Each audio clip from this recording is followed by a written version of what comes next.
નમસ્કાર દર્શક મિત્રો, @ગુજરાતમાં આપનું સ્વાગત છે। ભાજપ ગુજરાત પ્રદેશ દ્વારા પ્રદેશ અધ્યક્ષ CR પાટીલના માર્ગદર્શન હેઠળ રાજ્યના વિવિધ જિલ્લાઓ માટે નવા પ્રમુખોની જાહેરાતો કરી દેવામાં આવી, પરંતુ ગુજરાત ભાજપને CR પાટીલના સ્થાને નવા પ્રદેશ અધ્યક્ષ ક્યારે મળશે તેની પણ રાહ જોઈ રહી છે।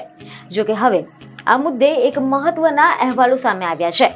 સંગઠનમાં હાલ એક્સટેન્શન પર ચાલી રહેલા CR પાટીલના સ્થાને નવા પ્રદેશ અધ્યક્ષ આ સપ્તાહમાં તારીખ 6 એપ્રિલ કે પછી તેના પહેલા અને તારીખ 10 એપ્રિલ સુધીમાં ભાજપને નવા રાષ્ટ્રીય પ્રમુખની નિયુક્તિ થઈ જશે તેવા નિશ્ચિત સંકેત મળી આવ્યા છે।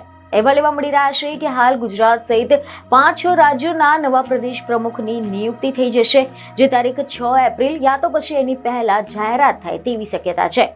અને આના બાદમાં રાષ્ટ્રીય કક્ષાએ પણ નવા રાષ્ટ્રીય પ્રમુખ સહિત પ્રક્રિયાઓ શરૂ થશે। વડાપ્રધાન મોદીની નાગપુર યાત્રા, યોગી આદિત્યનાથ અને વડાપ્રધાન મોદીની 1 કલાકની મેરેથોન બેઠક તેમજ JP નડ્ડાની એક બાદ એક વરિષ્ઠ નેતાઓ સાથેની બેઠકો પછી હવે માળખું પણ નિશ્ચિત થવા લાગ્યું છે।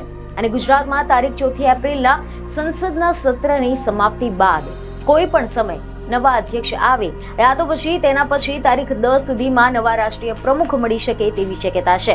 જોકે સામાન્ય રીતે ભાજપના બંધારણ મુજબ રાષ્ટ્રીય અધ્યક્ષની પસંદગીની એક પ્રક્રિયા છે, જેમાં પ્રદેશ અધ્યક્ષ અને રાષ્ટ્રીય ડેલિગેટની ભૂમિકા મહત્વની છે અને દરેક રાજ્યમાં આ જ પ્રકારે ડેલિગેટ નિશ્ચિત થતા હોય છે। પરંતુ પ્રથમ વખત ભાજપે રાષ્ટ્રીય પ્રમુખ નક્કી કરવા માટે કમિટી બનાવી હોવાના પણ અહેવાલો સામે આવ્યા છે, જેમાં JP નડ્ડા, રાજનાથ સિંહ, BL સંતોષ, સુરેશ સોની અને અરુણ કુમાર છે। અને આમ સંઘના 3 પ્રતિનિધિઓ કમિટીમાં છે, જ્યારે વડાપ્રધાન નરેન્દ્ર મોદી કે પછી ગૃહમંત્રી અમિત શાહનું નામ નથી। જો કે આ કમિટીની કોઈ પણ સત્તાવાર જાહેરાત નથી થઈ।